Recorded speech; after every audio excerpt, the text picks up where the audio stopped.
Okay. Good morning అమ్మా. ఈరోజు tissue culture process మళ్ళీ ఒకసారి రివైండ్ చేసుకుందాం రివిజన్. ప్లాంట్ టిష్యూ కల్చర్ అంటే మొక్కలు కణాలు లేదా కణజాలాలను మనం ఎసెప్టిక్ వాతావరణంలో తగిన పోషక యానకం పైన వృద్ధి చేయటాన్ని మొక్కల కణజాల వర్ధనం అంటాం.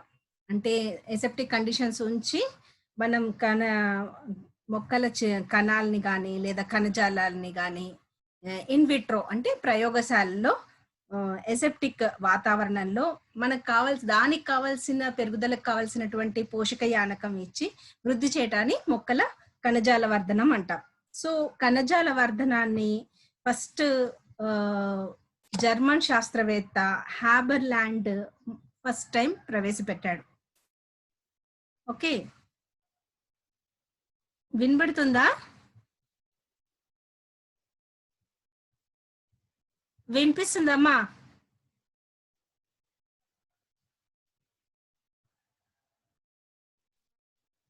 దెన్ కణజాల వర్ధన ప్రక్రియ కణాలకి ఒక ప్రత్యేక వినిపిస్తలేదు మేడం. వినిపించట్లే?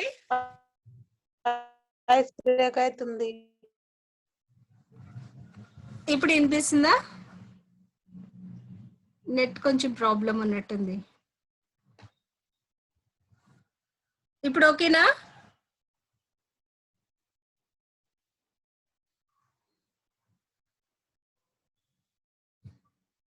ఒక్క సెకండ్. ఓకే.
ఓకే, ఇప్పుడు వినిపిస్తుందమ్మా? వినిపిస్తుంది మేడం. క్లియర్గా ఉందా? ఉంది మేడం. Okay okay. పరస్థానిక పద్ధతిలో అంటే ప్రయోగశాలలో జరిపేటువంటి కణజాల వర్ధన ప్రక్రియలో మనకి మెయిన్ గా 5 అంశాలు ఉంటాయి, 5 అంశాలు ఉంటాయి. ఫస్ట్ మనం పోషక యానకం తయారు చేయడం. ఓకే, పోషక యానకం తయారు చేయడానికి మనకు కావాల్సిన ఏంటి? ఈ కల్చర్ మీడియా. పోషక యానకం అంటే కల్చర్ మీడియా, మొక్క దేహం నుండి వేరు చేయబడినటువంటి కణజాలం లేదా ఏదన్నా ఒక చిన్న అవయవం అది మొత్తం కంప్లీట్ ప్లాంట్ గా డెవలప్ అవ్వడానికి కావలసిన పోషక పదార్థాలు మనం ప్రొవైడ్ చేస్తాం ప్లాంట్ కి. ఓకే, సో అందువలన వాటి పెరుగుదలకి తగిన పోషకాలను మనం ద్రవ రూపంలో అందజేస్తాం. పోషకాలు కలిగినటువంటి ఈ ద్రావణాన్ని వర్ధన యానకం అంటాం, culture media. Okay, so any ఏదైనా వివిధ జాతులకు వాటి పోషక అవసరాలు డిఫరెంట్ గా ఉంటాయి. ఒక్కొక్క జాతికి దాన్ని బట్టి వాటి అవసరాలను తెలుసుకుని అలాంటి యానకం తయారు చేసి వాటికి అందజేస్తాం. ఓకే, సో అందుకని డిఫరెంట్ శాస్త్రవేత్తలు కూడా కొన్ని different types of culture media తయారు చేశారు. వాటిని ఆయా శాస్త్రవేత్తల పేరు మీదనే వాటిని మనం అలానే పిలుస్తాం కూడా. ఓకే, సో ఎస్హెచ్ యానకం, ఎంఎస్ యానకం ఉదాహరణకి ఇవన్నీ, ఇంకా B5 యానకం, వైట్ యానకం, ఇవన్నీ. వీటిలో ఎంఎస్ యానకం మురిషిగే అండ్ స్కూగ్ వీళ్ళు ఈ శాస్త్రవేత్తలు 1962లో తయారు చేశారనమాట. ఓకే, ఇంకా ఎస్హెచ్ యానకం మనం ఎక్కువగా ఎంఎస్ యానకం, ఎస్హెచ్ యానకం వాడుతూ ఉంటాం. కణజాల వర్ధన ప్రక్రియలో ఎంఎస్ యానకం ఇంకా ఎస్హెచ్ యానకం ఎక్కువగా యూజ్ చేసేటువంటి కల్చర్ మీడియాస్, వర్ధన యానకాలు. సో వీటిలో 1 లీటరు ఎంఎస్సి అనకానికి మనం కింది పదార్థాలు ఏవైతే డిఫరెంట్ ఇప్పుడు స్థూల పోషకాలు కావాలి, సూక్ష్మ పోషకాలు, ఇంకా వాటికి సుక్రోజ్ అవసరం, ఇంకా విటమిన్స్ ఏమేం విటమిన్స్ నికోటిక్ ఆమ్లం, పైరిటాక్సిన్, థైమిన్ ఇవన్నీ డిఫరెంట్ విటమిన్స్ యాడ్ చేయాలి. అమైనో ఆమ్లం అంటే మనం గ్లైసిన్ యూజ్ చేస్తాం. ఇంకా స్థూల పోషకాలు అంటే అమోనియం నైట్రేట్, పొటాషియం నైట్రేట్ ఎంత quantity and different quantity amounts different గా ఉంటాయి. దానికి తగ్గట్టుగానే మనం మెజరింగ్ జార్ లో మెజర్ చేసి వేయింగ్ మెషిన్ లో మెజర్ చేసి అంతే క్వాంటిటీ యాడ్ చేస్తాం అనమాట. అంటే magnesium sulphate, ammonium nitrate 1650 milligrams, potassium nitrate 1900 milligrams, అట్లా డిఫరెంట్ క్వాంటిటీస్ ఉంటాయి. ఈ స్థూల పోషకాలు అంతే మెజర్ చేసి మనం తీసుకుంటాం. ఏదన్నా కొనిక రాసులోకైనా దేంట్లో అయినా మనం తీసుకుని వర్ధనయానకం ఫస్ట్ మనం ప్రిపేర్ చేస్తాం. ఓకే, సో తర్వాత సూక్ష్మ పోషకాలు ఇంకా స్థూల పోషకాలతో పాటు మనం సూక్ష్మ పోషకాలు కూడా యూజ్ చేస్తాం. ఏంటి? Potassium iodide, manganese sulphate, zinc sulphate, copper sulphate, cobalt chloride, EDTA ఇవన్నీ కూడా సూక్ష్మ పోషకాలు కిందకి వస్తాయి. ఇంకా సుక్రోస్, వీటిలోకి మనకి షుగర్ కూడా అవసరం కదా. సో సుక్రోస్ 30 గ్రామ్స్ తీసుకుంటాం. ఇవన్నీ కూడా తీసుకుని ఇంకా యానకంలో అకర్బన లవణాలు, విటమిన్లు, సుక్రోజ్ ఇవన్నీ డిఫరెంట్ క్వాంటిటీస్ లో తీసుకుంటాం. ఎక్కువ మటుకు మనకు కావాల్సింది మ్యాక్రో న్యూట్రియన్స్ అంటే స్థూల పోషకాలు. ఇంకా చాలా తక్కువ క్వాంటిటీలో కావాల్సినవి సూక్ష్మ పోషకాలు, మైక్రో న్యూట్రియన్స్. ఓకే, ఇంకా వర్ధనయానకానికి కలిపేటువంటి సేంద్రియ పదార్థాలు అమైనో ఆమ్లాలు ఇంకా విటమిన్లు కూడా ఇంపార్టెంట్ అయినవి, అలాంగ్ విత్ కార్బోహైడ్రేట్స్. కార్బోహైడ్రేట్స్ మనం సుక్రోజ్ రూపంలో కలుపుతాం. ఓకే, సో ఇంకా ఖనిజాల వర్ధనంలో క్యాలస్ పెరుగుదలను ప్రోత్సహించడానికి మనం కొబ్బరి నీరు, టొమాటో రసం, ఇంకా ఈస్ట్ పౌడర్, ఈస్ట్ పిండిని, వాటర్ మెలన్ జ్యూస్ ఇవి కూడా పుచ్చకాయ రసాన్ని ఇలాంటి పదార్థాలను కూడా వర్ధనయానకానికి కలుపుతాము. ఓకే, సో ఇంకా సైటోకైనిన్, కోకోనట్ వాటర్ సైటోకైనిన్స్ లాగా యూజ్ అవుతుంది. దెన్ ఈస్ట్ పిండిలో మనకి ఆర్గానిక్ నైట్రోజన్ ఉంటుంది, విటమిన్స్ ఉంటాయి. ఇవన్నీ అందుకనేసి యూజ్ చేస్తాం అన్నమాట వర్ధనయానకం తయారు చేయడానికి. ఇంకా ఇవి కాకుండా వృద్ధి నియంత్రకాలు, ఫైటో హార్మోన్స్, వృద్ధి నియంత్రకాలు కూడా మనకి అవసరం. సో వృద్ధి నియంత్రకాలకి ఏంటి? కణజాల వర్ధనంలో కణ విభజన, అవయవ విభేదనం ఇవన్నీ ప్రోత్సహించడానికి ఆక్సిన్లో, జిబ్బరిన్లో, సైటోకైనిన్లో ఇంకా ఇలాంటి పెరుగుదల నియంత్రకాలని కూడా వర్ధనయానకానికి మనం యాడ్ చేయాలి. డిఫరెంట్ క్వాంటిటీస్ లో మనం యాడ్ చేయాలి. ఓకే, ఆక్సిన్లు ఏం చేస్తాయి? కణ విభజనను, వేరు విభేదనను ప్రోత్సహిస్తాయి. యానకంలో కలిపే ఆక్సిన్లు ఐఏఏ అంటే ఇండోలెస్టిక్ యాసిడ్, ఇంకా ఐబిఏ, ఎన్ఏఏ, 2,4-D ఇవన్నీ ఇంపార్టెంట్ అయినటువంటి ఆక్సిన్స్ మనం వర్ధనయానకంలో మిక్స్ చేసేటువంటివి. ఇవి దేనికి యూజ్ అవుతాయి? కణ విభజనకి ఇంకా వేరు విభేదనని ఇవి వీటికి తోడ్పడతాయి అన్నమాట. ఓకే, సైటోకైనిన్స్ కూడా కణ విభజనను, కాండం విభేదనను ప్రోత్సహిస్తాయి. సో మనం సైటోకైనిన్స్ కూడా యాడ్ చేయాలి వర్ధనయానకానికి. 6-బెంజైల్ అమైనో ప్యూరిన్, జియాటిన్, ఇంకా 2-ఐసోప్రొపైల్ అడినైన్ ఇవి ఇంపార్టెంట్ అయినటువంటి సైటోకైనిన్స్ మనం యాడ్ చేస్తాం. ఓకే, సో ఇంక ఇవి కాకుండా కణజాల విభేదనంకి ఆక్సిన్ సైటోకైనిన్ల నిష్పత్తి చాలా ఇంపార్టెంట్ అయినది. ఓకే, ఈ నిష్పత్తి ఎక్కువగా ఉంటే పిండోత్పత్తి అవుతుంది, క్యాలస్ ఉత్పత్తి, వేరు విభేదనం జరుగుతాయి. తక్కువగా ఉందనుకోండి ఈ రేషియో కాండం విభేదనను ప్రోత్సహిస్తుంది. సో ఆక్సిన్ సైటోకైనిన్ రేషియో కూడా మనం దృష్టిలో ఉంచుకుని యాడ్ చేయాల్సి వస్తుంది. నెక్స్ట్ అకర్బన లవణాలు. మనం జనరల్ గా ఫస్ట్ మెయిన్ గా ఏదైతే బేసిక్ మీడియా ప్రిపేర్ చేస్తామో అంటే మనం ఏం చేస్తాం? బేసిక్ మీడియాకి అకర్బన లవణాలు, విటమిన్లు, సుక్రోస్ ఇవి కంపల్సరీ అవసరమైనటువంటి ఏదన్నా మీడియం ప్రిపేర్ చేయడానికి. అందుకే దీన్ని కనీస యానకం అని అంటారు, బేసిక్ మీడియం. ఓకే, సో వివిధ రకాల కణజాలాలను వృద్ధి చేయడానికి విటమిన్లు ఇంకా వృద్ధి నియంత్రకాలను వృద్ధి నియంత్రకాలను, అమైనో ఆమ్లాలు ఇవన్నీ కనీస యానకానికి మనం మళ్ళీ కలుపుతూ ఉంటామన్నమాట. సో ఇటువంటి యానకాన్ని మనం మళ్ళీ యాడ్ చేసాం కదా ఈ కనీస యానకానికి వృద్ధి నియంత్రకాలు ఇవన్నీ. అందుకని దీన్ని సింథటిక్ మీడియం అంటే కృత్రిమ యానకం అని అంటాం అన్నమాట. సో బేసిక్ మీడియంకి మనం ఫైటో హార్మోన్స్, ఇంకా అమైనో యాసిడ్స్, అమైనో ఆమ్లాలు, విటమిన్స్ ఇవి యాడ్ చేసాం. So for to the basic media we have added all these ingredients. So that becomes the synthetic media. అది కృత్రిమ యానకం అవుతుంది. సో యానకంలో ఇవన్నీ పదార్థాలని మనం డిస్టిల్డ్ వాటర్ లో కరిగిస్తాం. ఓకే, ఇవన్నీ క్వాంటిటీస్ మెజర్ చేసి తీసుకున్నాము. ఇవన్నీ ఏం చేయాలి? డిస్టిల్డ్ వాటర్ లో మనం కరిగిస్తాం. యానకం ద్రావణం pH ఎంత ఉందో కూడా చెక్ చేయాలి. ఓకే, pH విలువ 5.8 కి దగ్గరగా ఉండేట్లు సరి చేస్తాం. అవసరమైతే మనం ఇంకా అగార్ అగార్ కలిపి యానకాన్ని సెమీ సాలిడ్ గా తయారు చేస్తాం, మీడియం ని. ఓకే, అగార్ అగారు మనకు ఆల్రెడీ తెలుసు. ఇది కల్చర్ మీడియా ప్రిపేర్ చేయడానికి మనం సాలిడ్ మీడియా ఘన రూపంలో అన్న అర్ధఘన రూపంలో సెమీ సాలిడ్ గా అన్న అర్ధఘన పదార్థంగా తయారు చేయడానికి అగార్ అగార్ డిఫరెంట్ ప్రపోర్షన్ లో యాడ్ చేయాల్సి వస్తుంది. ఇట్ డిపెండ్స్, అంటే మనకి కొంచెం హీట్ చేస్తే అగార్ అగార్ మెల్ట్ అవుతుంది, రూమ్ టెంపరేచర్ కి సాలిడిఫై అవుతుంది, ఘన రూపం దాలుస్తుంది. అర్థమైందా?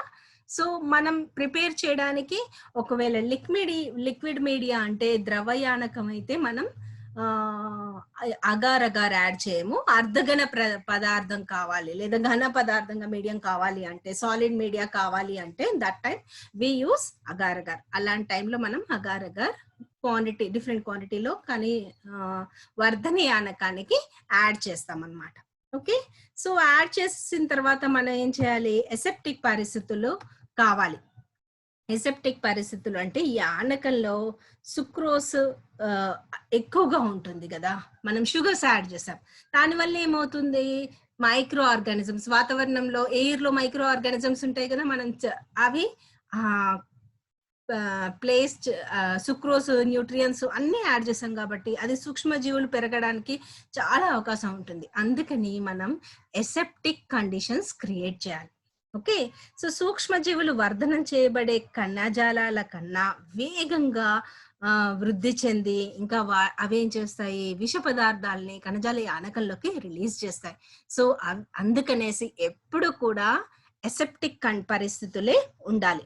ఓకే, సో మనం యానకం తయారు చేసాం. యానకం తయారు చేసిన తర్వాత దాన్ని సూక్ష్మజీవరహితం చేయాలి. ఓకే, ఈ సూక్ష్మజీవరహితంగా ఉండడం వల్ల సూక్ష్మజీవు కణజాల ఏదైతే వర్ధనం తయారు చేసామో అది కణజాల వర్ధనానికి ఈజీ అవుతుంది అనమాట. అది చాలా ఇంపార్టెంట్ స్టెప్. మనం ఎసెప్టిక్ కండిషన్స్ కంపల్సరీ ఉండాలి. ఏదైతే కల్చర్ మీడియా యూజ్ చేస్తున్నామో అది ఎసెప్టికే ఉండాలి. అంటే ఏ సూక్ష్మజీవ లేకుండా సూక్ష్మజీవ రహితంగా యానకం ఉండాలి. ఓకే, కణజాల వర్ధనానికి. సో దానికి ఏం చేస్తాం మనం? ఫస్ట్ యానకం తయారు చేసిన తర్వాత మనం దాన్ని యానకాన్ని ఆటోక్లేవ్ చేస్తాం. ఇది మీకు కనిపిస్తుందా స్క్రీన్ పైన? ఇది ఆటోక్లేవ్ అమ్మా. జస్ట్ మన కుక్కర్ ఎలా ఉంటుంది అలానే ఉంటుంది ఆటోక్లేవ్. ఇక్కడేమో ప్రెషర్ రెగ్యులేటింగ్ డివైస్ ఉంటుంది, ఇక్కడ మనకి సేఫ్టీ వాల్వ్ ఉంటుంది, ఇక్కడ మనకి ప్రెషర్ మెజర్ చేయడానికి ఉంటుంది. ఓకే, ఇది ప్రెషర్ 15 LBs పెడతాము. టెంపరేచర్ 120 డిగ్రీ సెంటిగ్రేడ్ రీచ్ అయిన తర్వాత 15 LBs ప్రెషర్ తోని అలా 15 minutes ఉంచుతాం అన్నమాట. ఇప్పుడు ఇదంతా ఏవైతే ఉన్నాయో ఆటోక్లేవ్ లో మన కుక్కర్ లో కిందన ఉండి వాటర్ పోస్తాం కదా, అవునా? అలానే ఇన్ ద సేమ్ వే ఇందులో వాటర్ పోస్తాం. కిందన ఒక ట్రే ఉంటుంది, ఆటోక్లేవ్ ట్రే. దాని లోపల మనం ప్రిపేర్ చేసినటువంటి వృద్ధి యానకాన్ని కోనికల్ ఫ్లాస్క్లలో పోసేసి దాన్ని స్టెరిలైజ్, కోనికల్ ఫ్లాస్క్ క్యాప్ ని ఏమంటారు, కాటన్ బిరడ లాగా గట్టిగా బిగించేసేసి కాటన్ యూస్ చేసి దూది బిరడాలు పెడతాం అన్నమాట. పెట్టిన తర్వాత ఆ కల్చర్ మీడియాని ఇందులో మనం స్టెరిలైజ్ చేస్తాం. ఓకే, దాంట్లో ట్రేలో పెట్టేసి అటు ఇటు వాల్స్ కంప్లీట్ క్లోజ్ చేసేసి 120 డిగ్రీ సెంటిగ్రేడ్ 15 LBs ప్రెషర్కి పెడతాం. అలా 15 minutes మెయింటైన్ చేస్తాం. ఓకే, చేసిన తర్వాత అది స్టెరిలైజ్ అయిపోతుంది. దానికోసం మనం ఇది ఆటోక్లేవ్ యూస్ చేస్తాం. ఓకే, ఇంకా విటమిన్లు, అమైనో ఆమ్లాలు, పండ్ల రసాలు ఇవన్నీ అధిక ఉష్ణోగ్రత చాలా హై టెంపరేచర్లో క్రియారహితం అవుతాయి కాబట్టి వీటిని బ్యాక్టీరియాలు వడబోసే కాగితాల ద్వారా, అంటే బ్యాక్టీరియల్ ఫిల్టర్స్ అంటాము, దాని నుంచి వడబోసి మనం సూక్ష్మజీవరహితం చేస్తామన్నమాట. ఓకే, ఇంకా వర్ధన ప్రయోగంలో ఉపయోగించేటువంటి గ్లాస్ మెటీరియల్స్ అంటే పిపెట్స్, ఇంకా పెట్రీ ప్లేట్స్, ఇవన్నీ కూడా మనం సూక్ష్మజీవరహితం చేయాల్సి ఉంటుంది. దానికోసం మనం ఏం చేస్తామంటే ఇది hot air oven. Hot air oven అంటే ఉష్ణవాయు బట్టి. ఓకే, కొన్ని పిప్పెట్స్ని న్యూస్ పేపర్లో చుట్టేసి, లేదా కొన్ని టెస్ట్ ట్యూబ్స్ని న్యూస్ పేపర్లో చుట్టేసి, ఇంకా ఇవైతే యూజ్ చేస్తామో అవి వాటర్ న్యూస్ పేపర్లో చుట్టేసి, స్కాల్పెల్ కాదు, గ్లాస్ పిప్పెట్స్, గ్లాస్ వేర్ అంతా, కోనికల్ ఫ్లాస్క్, పెట్రీ ప్లేట్స్ కూడా పేపర్లో చుట్టేసి, వీటిలో ఈ షెల్స్ కనిపిస్తున్నాయి కదా ఇక్కడ, వీటిలో పెట్టేసి 160 డిగ్రీ సెంటిగ్రేడ్ నుంచి 180 వరకు ఒక 3 to 4 hours ఇందులో పెడతాం. ఇక్కడ అంతా టెంపరేచర్ సెట్టింగ్ అదంతా ఉంటుంది. అది పెట్టేసి క్లోజ్ చేసి పెడతాం. 3-4 hours తర్వాత గ్లాస్ వేర్ కూడా స్టెరిలైజ్ అయిపోతుంది. ఓకే, ఇంకా వేరేవి మనం యూజ్ చేస్తాం, స్కాల్పెల్, ఫోర్సెప్స్, నీడిల్స్, స్పాతులా, ఇవన్నీ ఏం చేస్తాము 95% ఇథనాల్లో 95% ఇథనాల్లో ముంచి వాటి కొనలని వేడి చేస్తామన్నమాట. ఓకే, అంటే బన్సన్ బర్నర్ దగ్గర వేడి చేస్తే మనకి స్టెరిలైజ్ అయిపోతుంది. ఓకే, అలా వర్ధనయానకం కలిగిన పాత్రల్లోనికి మళ్ళీ వర్ధనయానకం ఉన్నటువంటి ఆల్రెడీ మనకి స్టెరిలైజ్డ్ ఆటోక్లేవ్ లో ఇక్కడ ఆటోక్లేవ్ లో మనం కల్చర్ మీడియా ప్రిపేర్ చేసింది స్టెరిలైజ్ చేసేసాం. కోనికల్ ఫ్లాస్క్ లో పోసి దాన్ని కంప్లీట్ క్లోజ్ చేసేస్తాం, కాటన్ తోని గట్టిగా మూసేసి, దూది బిరడాలు అంటారు, అవి పెట్టి క్లోజ్ చేస్తాం. వర్ధనం చేయడానికి ఏదైతే మనం చిన్న మొక్క యూజ్ చేస్తాం కదా, ఇది వర్ధనం చేయడానికి ఏదైనా ప్లాంట్ పార్ట్ ని యూజ్ చేస్తాం కణజాల వర్ధనానికి. ఓకే, ఏదైనా ఇట్లా లీఫ్ పార్ట్ అనుకోండి, ఇట్లా లీఫ్ పార్ట్ ని యూజ్ చేస్తాం. ఓకే, సో ఈ లీఫ్ పార్ట్ ని కూడా మనం స్టెరిలైజ్ చేయాల్సి ఉంటుంది. మనం తొట్టిలోంచి ఒక చిన్న ఆకు మొక్క తీసుకున్నాం అనుకోండి, అది దానిపైన కూడా మైక్రో ఆర్గానిజమ్స్ ఉండొచ్చు కదా, అందుకని దాన్ని కూడా మనము స్టెరిలైజ్ చేస్తాం. అది ఎలా స్టెరిలైజ్ చేస్తాము, ఇథాల్ ఆల్కహాల్ అయినా లేదా ఐసోప్రొపైల్ ఆల్కహాల్ ద్రావణంలో అయినా ఉంచి మొక్క కణజాలాలని మనం సూక్ష్మజీవరహితం చేస్తాం. ఓకే, తర్వాత ఇప్పుడు స్టెరిలైజ్ చేసేసాం. స్టెరిలైజ్ చేసేసి పెట్రీ ప్లేట్ లో, ఇది ఇక్కడ కనబడుతుంది కదా, దీన్ని పెట్రీ ప్లేట్ అంటాం. ఓకే, సో స్టెరిలైజ్ చేసిన తర్వాత మొక్క ఇనోక్యులేషన్ చేయాలి. మీడియా స్టెరిలైజ్ చేసాము, ప్లాంట్ లీఫ్ పార్ట్ ని కూడా మనం స్టెరిలైజ్ చేసేసాము. ఇప్పుడు దీన్ని ఇక్కడ యానకం పైన పెట్టడాన్ని మనం ఇనాక్యులేషన్ అంటాం. ఓకే, స్టెరిలైజ్ చేసిన మొక్క కణజాలాన్ని వర్ధన యానకంలోనికి ప్రవేశపెట్టడాన్ని మనం ఇనాక్యులేషన్ అంటాం. సో ఈ ప్రక్రియని సూక్ష్మజీవరహితమైనటువంటి వాతావరణంలోనే చేయాలి. ఓకే, ఎందుకంటే ఎయిర్ లో కూడా మళ్ళీ ఆర్గానిజమ్స్, మైక్రో ఆర్గానిజమ్స్ ఉంటాయి, సూక్ష్మజీవులు ఉంటాయి. సో దానికోసం మనం ఇనాక్యులేషన్ ఛాంబర్ ని యూజ్ చేస్తాం. ఇనాక్యులేషన్ ఛాంబర్ లోపల యూవి లైట్ ఉంటుంది. ఇది యూవి లైట్ అయినా, ఆల్కహాల్ అయినా, లేదా ఫార్మలిన్ ద్రావణం, జనరల్ గా యూవి లైట్ ఉంటుంది, దాన్ని యూజ్ చేసి మనం స్టెరిలైజ్ చేస్తాం. Okay, laminar air flow inoculation chamber. General గా మనం ల్యాబ్స్లలో ఇన్విట్రో ల్యాబ్స్లలో అయితే లామినార్ ఎయిర్ ఫ్లో చేంబర్ అని ఉంటుంది. లామినార్ ఎయిర్ ఫ్లో సాధనం దాన్ని ఉపయోగిస్తామన్నమాట. దాంట్లో క్యాబినెట్ లో అల్ట్రా ఫిల్టర్స్ ఉంటాయి. దాని లోపలికి వెళ్ళే గాలి బ్యాక్టీరియల్ ఫిల్టర్ గా యూజ్ అవుతాయి. అల్ట్రా ఫిల్టర్స్ అన్ని సూక్ష్మజీవరహితమైనటువంటి ఎయిర్ నే పంపిస్తాయి. అక్కడ మనం ఇనాకులేషన్ చేస్తాం. ఇనాకులేషన్ చేసిన తర్వాత అంటే పెట్రీ ప్లేట్ లో స్టెరిలైజ్ అయిపోయిన పెట్రీ ప్లేట్ లో మనం వృద్ధి ఆనకాన్ని తీసుకున్నాము. ఓకే, అన్ని ఎసెప్టిక్ కండిషన్స్ లోనే ఓకే తీసుకుని అందులో పోసి రూమ్ టెంపరేచర్ వచ్చినప్పుడు ఇది కొంచెం అర్ధఘన పదార్థంగా ఉంటుంది. ఓకే, అగార్ అగార్ యాడ్ చేసాం కాబట్టి సెమీ సాలిడ్ స్టేట్ లో ఉంటుంది. లేదా మనం కంప్లీట్ సాలిడ్ స్టేట్ కావాలంటే కొంచెం అగార్ క్వాంటిటీ ఎక్కువ యాడ్ చేస్తే సాలిడ్ మీడియమే వస్తుంది. ఘనమైనటువంటి ఘన పదార్థ యానకమే మనకి వస్తుంది. సో ఈ పార్ట్ ప్లాంట్ లీఫ్ కూడా స్టెరిలైజ్ చేసాం. స్టెరిలైజ్ చేసిన ఫోర్సెప్స్ తోని స్టెరిలైజ్డ్ కండిషన్స్ లో అది దీనిపైన పెట్టాం. పెట్టిన తర్వాత ఏం చేయాలి? ఇంక్యుబేట్ చేయాలి. కరెక్ట్ టెంపరేచర్ కావాలి. ఈ వృద్ధి అనకంలో అన్ని న్యూట్రియన్స్ ఉన్నాయి, దానికి కావాల్సిన న్యూట్రియన్స్. దానికి కంట్రోల్డ్ ఎన్విరాన్మెంటల్ టెంపరేచర్స్ కూడా కావాలి. ఓకే, సో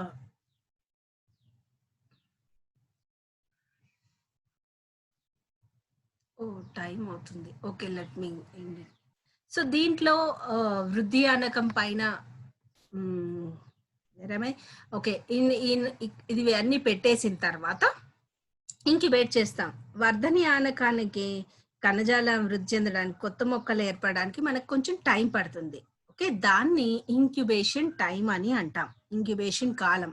సో వర్ధనయానకం కలిగిన పాత్రల్ని మనం కంట్రోల్డ్ ఎన్విరాన్మెంటల్ టెంపరేచర్ లో ఉంచితే, కంట్రోల్డ్ ఎన్విరాన్మెంటల్ కండిషన్స్ అన్ని అంటే దానికి ఎంత లైట్ కావాలి, ఉష్ణోగ్రత ఎంత కావాలి, అలాంటి కంట్రోల్ లైట్ లో పెడితే మనకి మంచిగా వర్ధనయానకంలో ఉన్నటువంటి ఇంట్రొడ్యూస్ చేసిన మనకి క్యాలస్ ప్రొడక్షన్ అవుతుంది ఈజీగా.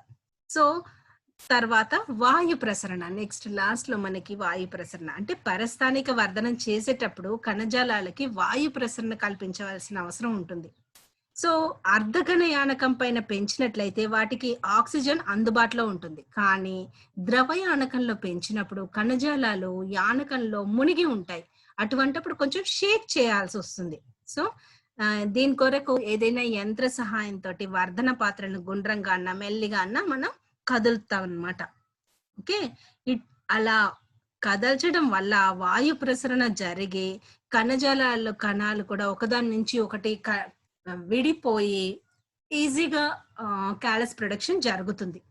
Okay, so that is about tissue culture process. అలా మనం వర్ధనయానకాన్ని తయారు చేస్తాము, తర్వాత ఐసోలేట్ స్టెరిలైజ్ చేసాము.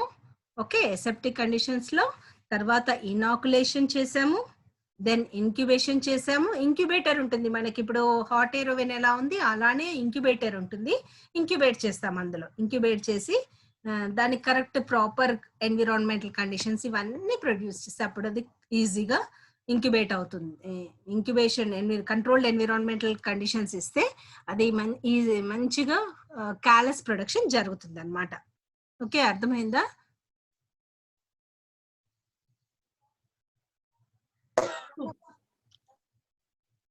ఇవి స్టెప్స్, డిఫరెంట్ స్టెప్స్ కణజాల వర్ధనానికి.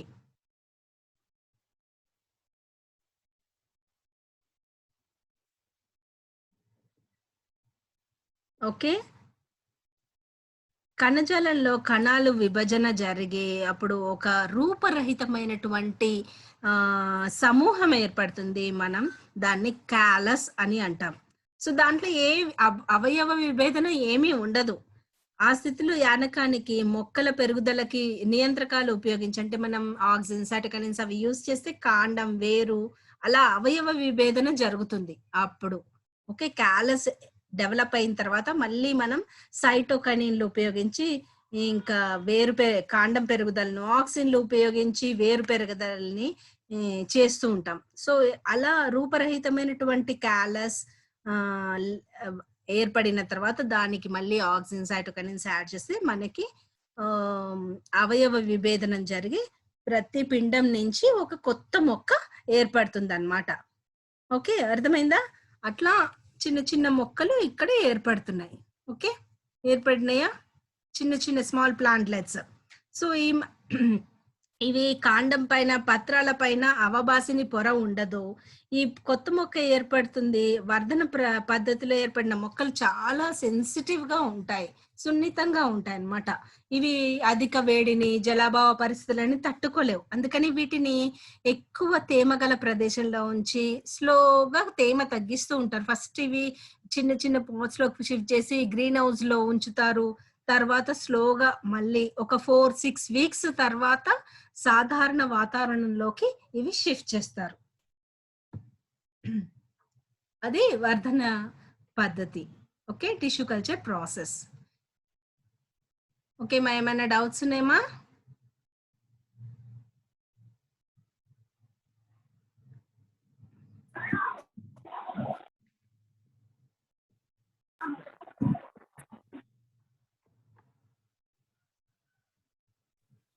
ఏం లేదు మేడం, అర్థమైంది. అర్థమైందా? ఓకే.